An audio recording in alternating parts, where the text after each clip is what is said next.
महापुरुष पूरा चेतई देलेनी कौन कही देलेनी कहले बेसी बेल आउ नाही लो बौल निकटे होइबो देखा बौल निकटे होइबो देखा पंच सखा माने कहिबे बोले श्री श्री चरमनाथ गुरु स्वामी की कहले बेसी बेल आउ नुहे लो बौल निकटे होइबो देखा कहले निकटरे देखा हे जो कौन निकटरे देखा हबो बेसी समय भावुच बेसी बड़ बड़ राति अच्छी स्वप्न देखिबो एबे जहा पारुच महांगा माटी के जाई की मारी देई थाओ हे सज्जन मंडली आगो को आज लेखि रखि थांतु ए अधम आज कहि देई की जाउची बहुत शीघ्र समय आसुची महांगा माटी रे पाद देई परिबो नाही गुरु भाई भौणी आउ जेते आपन करे अंचलवासी जो माने जानी किरि भी अजणा हे किरि गालेई देले को हरिजन घरे ठाकुर आसी बोली जाति बाड़ को डेई न डेई फेरिकी जो महाज्ञानी महामनीषी मैंने आपणकर एठी रही गले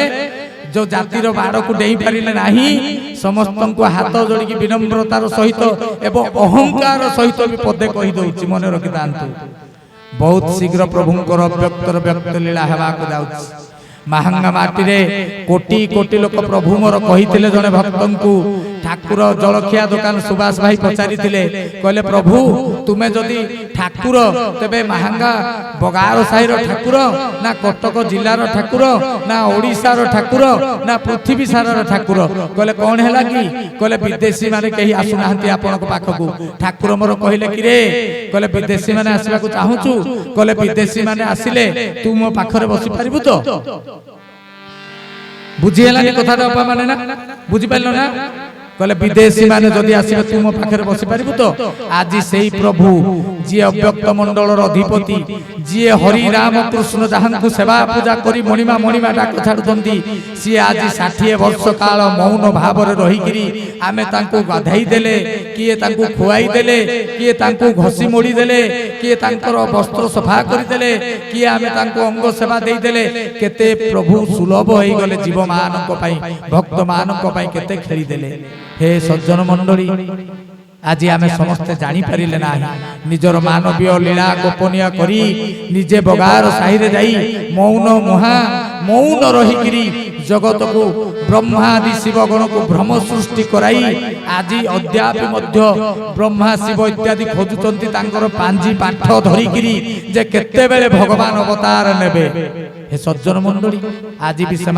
मंडल पर मंडल ब्रह्मांड पर ब्रह्मांड खोजी चली शरीरधारी भगवान को किंतु प्रभु मानवीय लीला कर पलई गले हे सज्जन मंडली आज प्रभु मोर श्रीपादुका भाव उपलब्ध आज कठौ काठ हो जाइचंती आज समस्ते आमे केते सस्ता भाबुचंती हे सज्जन मंडली लेखिकिरी रखि थाओ लाल अक्षर रे एई कठौ आज आम पई काठ हो जाइचंती सस्ता हो जाइचंती आज शाखा रे प्रभु अछंती आमे शाखा को दिने पाई जाउ नाहंती शाखा रे जाकी प्रभु को डेली की डेली दर्शन करू नाहंती तांको टिके धोई पोछि देउ नाहंती आज भोग सरी गले भी अपेक्षा करिक रहिचंती आमे सिया आनिबो भोग घास उठी गलानी शाखा रे आमे सफा करू नाहंती हे सज्जन मंडली किंतु कहबो कोन ना आज प्रभु सहजरे उपलब्ध किंतु आमे तांको दर्शन करि पारू नाहंती आज मने रखि थांतु भाई ओ भौणी माने समय एभली भाव में आसुची जे जेते बेले ठाकुर आज उपलब्ध हेबे किंतु आमे जाई परिबा नाही भाबुचंती आपण जाईकरी दर्शन करिवे जाईकरी भीतर को पसी जेबे शाखा को बोलिकरी जाई परिबे नाही प्रभु मोर लिखि दैचंती अनिर्वाण दीप शिक्षा पढ़ंतु कहले हमर गुप्त पुत्र माने शाखा रे तालीम गुप्त रे तालीम नै करी अछंती से माने जते बेले आसीबे से माने तुमको समस्त को ठीक करी देबे बोली लिखि दैचंती पढ़ंतु आपण अनिर्वाण दीप शिक्षा तबे सज्जन मंडली मने रखि थांतु बेळ आउ बेसी नाही कौन कहले महापुरुष कहले 25 पुरुण 26 आभारे सारा धरणी कंपिब बौल सारा धरणी कंपिब ए जेते सौध सबु तो भांगिब सबु ओलटी पड़िब जय श्री केशव जय श्री केशव जय श्री केशव जय श्री केशव कोटि कोटि जन जाउथिबे मरी दंभ भांगिब सबुरी बौल दंभ भांगिब सबुरी ভক্ত বছা বছি এ সময় বলি সময় দেলানি ঠারি জয় শ্রী কেশব জয় শ্রী কেশব জয় শ্রী কেশব জয় শ্রী কেশব। কইলে 25 পুরুণু 26 আভারে সারা ধরণী কম্পিব কইলে 26 যেতেবেলে আসিব সারা ধরণী কম্পমান হব আউ কোন হব কইলে এ যেতে সৌধ সবুত ভাঙ্গিব সবু ওলটি পড়িব কইলে যেতে প্রকাণ্ড অট্টালিকা বড় বড় ঘরদ্বার সবু ভাঙ্গিকিরি চুরমার হইଯିବ।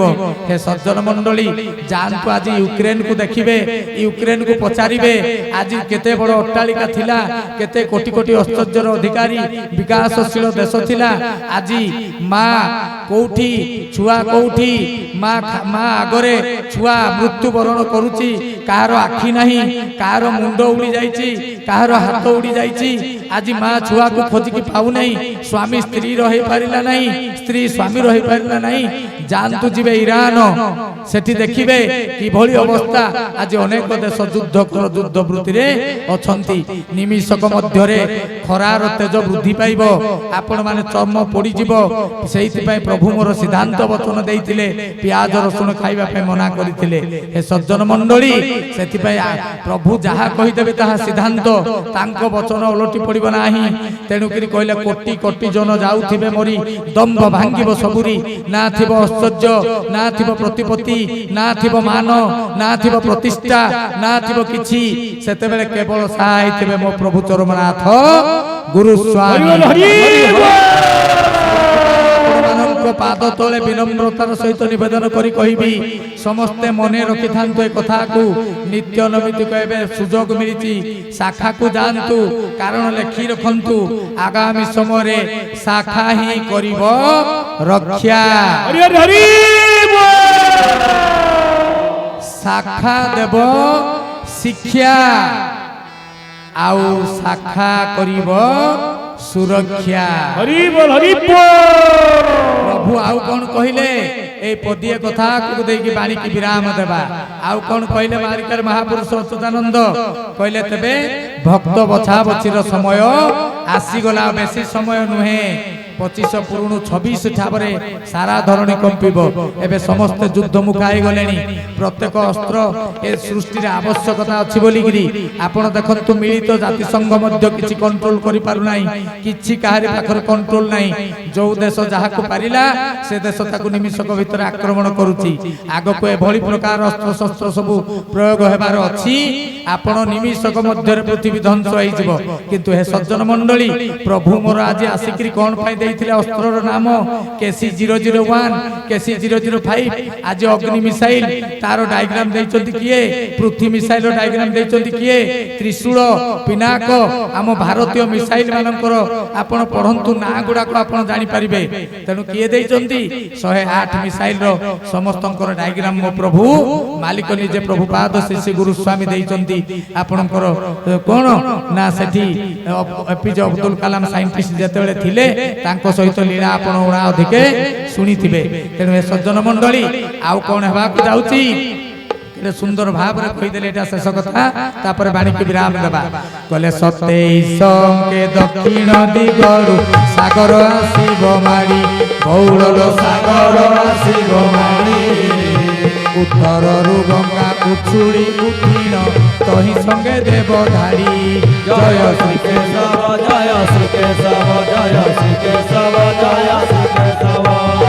କହିଲେ 27 କେ ଦକ୍ଷିଣ ଦିଗରୁ ସାଗର ଆସିବ ମାଡ଼ି ଉତ୍ତରରୁ ଗଙ୍ଗା ଉଛୁଳି ଉଠିଣ ତହି ସଙ୍ଗେ ଦେବ ଧାଡ଼ି ଆଉ ତାପରେ ଜଳ ପ୍ରଳୟର କଥା କହିଛନ୍ତି ପଞ୍ଚଭୂତର ମହାପ୍ରଳୟ ଏବେ ସମସ୍ତେ ଆପଣ କହୁଛନ୍ତି ହେବ ହେବ ବୋଲି ସର୍ବେ କହୁଥିବେ ହେବ କେହି ନ ଜାଣିବ ମହାପୁରୁଷ ଅଚ୍ୟୁତାନନ୍ଦ ସମସ୍ତେ କହୁଛନ୍ତି 12ରେ ହେବାର ଥିଲା 18ରେ ହେବାର ଥିଲା ମାଳିକା କଥା ମିଛ ସବୁ ମିଛ ହେ ସଜ୍ଜନ ମଣ୍ଡଳୀ ଲେଖିଦେଲେ ମହାପୁରୁଷ ଅଚ୍ୟୁତାନନ୍ଦ କହିଲେ ହେବ ହେବ ବୋଲି ସର୍ବେ କହୁଥିବେ ହେବ କେହି ନ ଜାଣିବ ଯେତେବେଳେ ଆପଣ ଢିଲା ହେଇଯିବେ ଯେତେବେଳେ ମଦମତ୍ତରେ ଅହଙ୍କାର ହେବେ ଯେତେବେଳେ ସବୁ ଭୁଲି ଯିବେ ସେତେବେଳେ ବ୍ରହ୍ମମାଣ ସିଧା ପଡ଼ିବ ସିଧା ତଳକୁ ଦାବିବ ପଞ୍ଚଭୂତର ମହାପ୍ରଳୟ।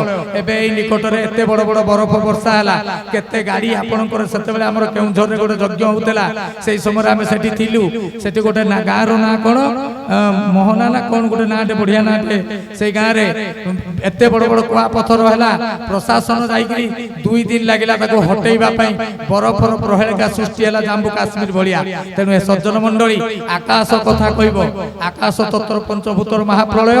ଆକାଶ ପ୍ରଳୟ ହେଲେ ଆପଣଙ୍କର ବଡ଼ ବଡ଼ କୁଆପଥର ବୃଷ୍ଟି, ବଜ୍ର, ଆପଣଙ୍କର ଅଗ୍ନି ପ୍ରଳୟ, ଏସବୁ କଥା ମହାପୁରୁଷ ଲେଖି ଦେଇଛନ୍ତି। କ'ଣ ଲେଖିଛନ୍ତି କହିଲେ ଆକାଶ ବଜ୍ର ପଡ଼ିବ ବହୁଳ ଜାଳି ଦେବ ଭୂମଣ୍ଡଳ, ବଉଳ ଜାଳି ଦେବ ଭୂମଣ୍ଡଳ। ଶ୍ରୀ ଜଗନ୍ନାଥଙ୍କ ରତ୍ନ ଚାନ୍ଦୁଆରେ ଲାଗିଯିବ ଯେ ଅନଳ। ଜୟ ଜଗ କେଶବ ଜୟ ଶ୍ରୀ କେଶବ ଜୟ ଶ୍ରୀ କେଶବ ଜୟ ଶ୍ରୀ କେଶବ। ଆକାଶରୁ ବଜ୍ରାଘାତ ହେବ, ଆପଣଙ୍କର କରକପାତ ହେବ, ଉଲ୍କା ଧୂମକେତୁ ଖସି ପଡ଼ିବେ, ତିଥିବାର ନକ୍ଷତ୍ରର କିଛି ତାଳମେଳ ରହିବ ନାହିଁ। ଇଏ ହେଲା ଆକାଶ ପ୍ରଳୟ। ଆଉ ମାଟି ପ୍ରଳୟ, ଆଗ୍ନେୟ ଉଦ୍ଗିରଣ, ବିଭିନ୍ନ ଜୀବନ୍ତ ଲାଭା ଆଗ୍ନେୟ ଉଦ୍ଗିରଣ ହେବ, ମାଟି ତଳକୁ ଖସିଯିବ। ଠାକୁର ମୋର କହିଥିଲେ ଏଭଳି ବ୍ଲାକ ହୋଲ ତିଆରି ହେବ, ତଳେ ଗାତ ଏମିତି ବସିଥିବା, ହଠାତ୍ 100 ଫୁଟ ତଳକୁ ଚାଲିଯିବ।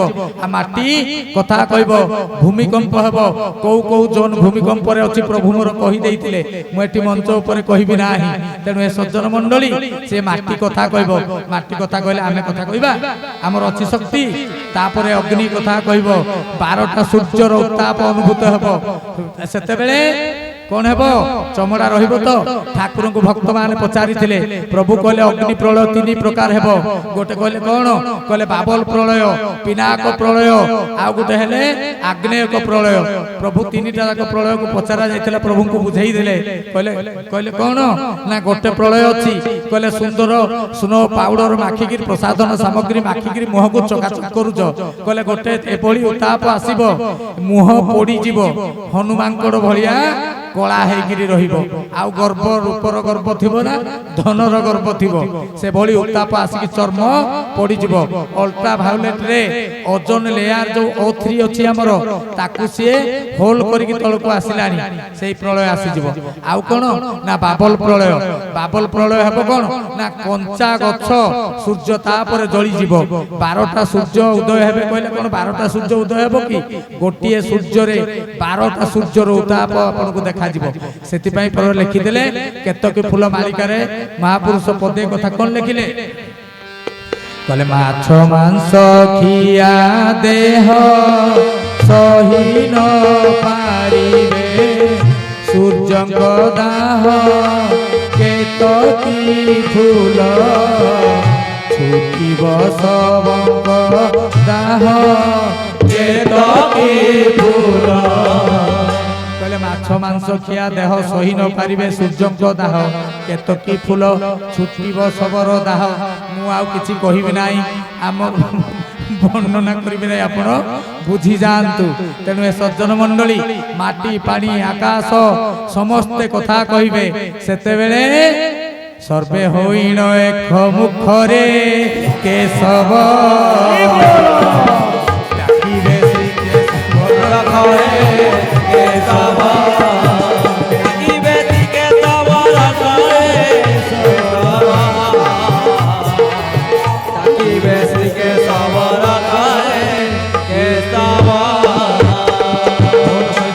ভগবান কি জয়।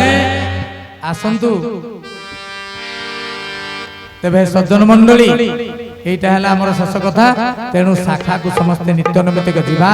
মাহাঙ্গা মাটি এবে বি হাত ঠারি ডাকুছি, আজ সৃষ্টির অদ্বিতীয় বাপা মাঙ্কর মন্দির কোউঠি পাইবে নাই।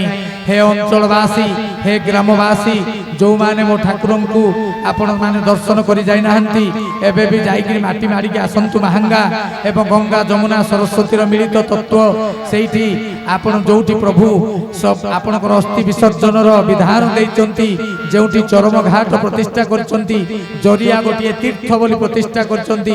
ହେ ସଜ୍ଜନ ମଣ୍ଡଳୀ, ଆପଣମାନଙ୍କୁ ହାତ ଯୋଡ଼ି ନିବେଦନ କରିବି, ଆଜି ବି ଯାଇ ସେ ଜରିଆ ତୀର୍ଥକୁ ଦର୍ଶନ କରିକି ଆସନ୍ତୁ।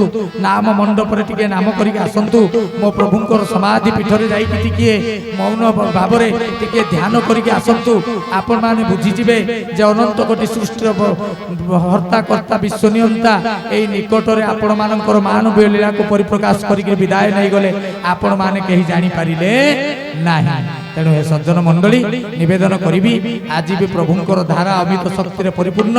ଯାଇକିରି ଆପଣ ମାନଙ୍କର ଯାହାର ଇଚ୍ଛା ହେଉଛି ଚାହିଁଲେ ଧାରା ମିଳେ ନା, ଆପଣ ମାନେ ଯାଇକିରି ଯଦି ଭାଗ୍ୟରେ ଥିବ ତେବେ ଗୁଣପିଣ୍ଡ ଚିହ୍ନିକିରି ପ୍ରଭୁ ଯେଉଁ ପ୍ରକ୍ରିୟାକରଣ ଦେଇଛନ୍ତି ଧାରା ବି ଆଜି ମିଳୁଛି, ଆପଣ ମାନେ ଯାଇକିରି ଆଣିପାରିବେ। ତେବେ ମୋ ପ୍ରଭୁଙ୍କର ମାନସ ସନ୍ତାନ ଚରମ ବିଷୟରେ କିଛି କହିପାରିବି ନାହିଁ। ସମସ୍ତେ ଯାଇକି ଚରମ ଖଣ୍ଡେ ଖଣ୍ଡେ କିଣିକିରି ଘରେ ରଖନ୍ତୁ। ପ୍ରଭୁ ମୋର କହିଛନ୍ତି ଚରମ ଯାହା ଘରେ ଥିବ ସେଠି ଚୌର ଭୟ। ଆଗକୁ ଏଭଳି ସମୟ ଆସୁଛି ଚୋରମାନେ ବସିବା ଜାଗାରୁ ଦ୍ରବ୍ୟ ଚୋରି ହେଇଯିବ, ଆପଣ ମାନେ ବାଟ ଚାଲିପାରିବେ ନାହିଁ, ସେ ସମୟ ବେଶୀ ନାହିଁ। ତେଣୁ ହେ ସଜ୍ଜନ ମଣ୍ଡଳୀ ଯାଇକି ମୋ ଠାକୁରଙ୍କୁ ଦର୍ଶନ କରନ୍ତୁ। ତାଙ୍କର ଦିବ୍ୟ ମାନସ ସନ୍ତାନ ଚରମକୁ ଆଣିକିରି ପଢିଥାନ୍ତୁ।